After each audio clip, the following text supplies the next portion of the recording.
Over the years, many American politicians on the right have tried to wear the mantle of their great hero, Ronald Reagan. In Venezuela, as we see, the new President Maduro is trying to wear the mantle of his predecessor, Hugo Chavez. In the week of the funeral of Baroness Thatcher, David Cameron suggested we're all Thatcherites. Opinion polls show that many Conservatives wish their party had another Mrs. Thatcher to lead them. So is it actually quite dangerous for politicians to make any comparisons with big figures from the past because the comparison isn't good for their image? What do you make of all that, and how, it's been quite an extraordinary week with the funeral of Mrs. Thatcher, the tributes paid. Is there a Thatcher mantle that people want to grab hold of? I think it's been quite difficult actually for the government and for the Prime Minister in particular to negotiate his way through this, because people always look back at the past and say, where are the statesmen? Why don't people compare so well as with people in the past? For him also, Thatcher was a divisive figure in this country, and to some extent some of his early modernisation was going against what she said, while also a lot of the modernisation in terms of what he's doing to the economy and to schools and to public services is extending and continuing. So it's been a very difficult thing for him to negotiate the way through it, and actually I think he's done it quite successfully, whereby he's avoiding too much comparison and equally avoiding too much flack over it. I take it nobody will be trying to have the mantle of Mugabe upon them. not many. But what do you make of what's going on here? But there is one African leader, Mandela. Everyone, and who's going to be able to live up to because that? he did what Mugabe didn't do, which is he left. Exactly. Office. He left power, and that's a lesson they all should have learned. Leave while you're still popular. Because Mandela could still walk around the poorest parts of South Africa alone with no bodyguards, There are some people who would say that's true also of Mrs. Thatcher and Tony Blair in the past. But anyway, but from an African perspective, it's been interesting what other leaders have said about her, and I think it says a lot about the lady, because F.W. de Klerk, I think, wrote quite an interesting piece.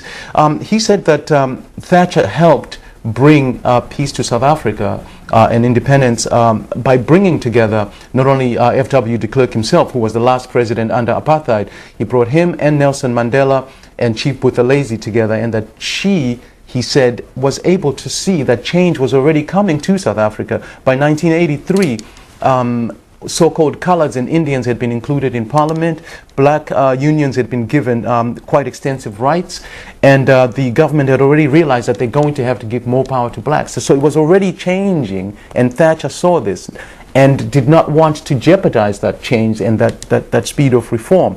But the rest of the world did not see this. According to de Klerk, they wanted to redouble the sanctions that were being put against the apartheid regime. And because Thatcher insisted, let's not double these sanctions, let's engage the South Africans and bring change without any more fighting, without any more loss of blood. And he credits her for having brought all these three elements together, and he says only her iron will made that happen. Do you think there is a Thatcher mantle, and as Ian suggests, politicians have got to be really careful about how they invite comparisons with the past? Yes, and I certainly think it would be very dangerous for the Conservative Party in particular to be looking for a Thatcher-type character now. I think she, whatever your views on her, she was very much a woman of her type. She was this big, divisive beast who was there to fight the great battles of post-war Britain. And the truth is, we live in a far more conciliatory age, far more consensual, where, we've got a coalition government. Exactly, right? And discussions are less polarised, far less polarised. And the Telegraph is actually asking today, does David Cameron has the stomach for a fight like Lady Thatcher did? The straightforward answer is no. He's a far more relaxed, shy Tory he's the type who's proved to be electable precisely because the Conservative Party had this tag about being the nasty party, and he's undone all that. But also, she had thumping majorities for the Conservative Party, and he hasn't. He just hasn't got that. Yes, indeed. He hasn't got that. And she was the kind of dogged politicians with conviction that we do not see anymore. So, was there a Ben Gurion mantle? Do Israeli politicians try to measure up to the past? Having another Ben Gurion in Israel would be a catastrophe, as much as having another Thatcher in our generation would be completely unnecessary. I was covering as a journalist Margaret Thatcher's last 2 terms in office almost on a daily basis, and I had a great respect for her, which I lost to a degree after her funeral, after she died, because it seems to me that soon after she left forced out of Downing Street, she was pestering 3 prime ministers about her funeral. And she wanted a funeral in St. Paul with all the hallmarks of a state ceremonial funeral, which made me think, and quite uncomfortably think, that this funeral had a kind of political undertones to it, which I did not really like. It was like a necrophilia display in many, many ways, and this put her in a slightly, relatively negative light as far as I'm concerned. And are you surprised with your reaction to that, given that you admired many of the things that she did? That's right. I think that she saved Britain from being a third world country run by hot-headed trade union bosses. But after a while, she lost the plot. I mean, the details of what she did was pretty painful, and certainly. Yeah, but it was bound to be painful if she wanted to save the country to a certain extent. But I understood why her so-called friends wanted to get rid of her at the end of the decade. But that's the thing about being strong-willed and having is that when you're right.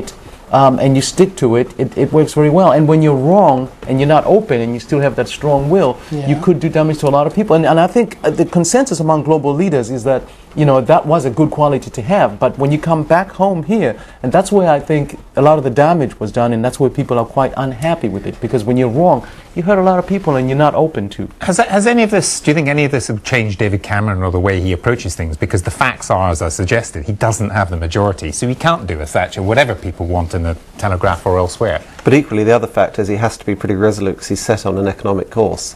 And it would be disastrous for him to turn his back on that. And in a way, it's as tough a gig, if not tougher, than some of the things Margaret Thatcher had to do, given the economic circumstances. Plus, he's trying to do various reforms.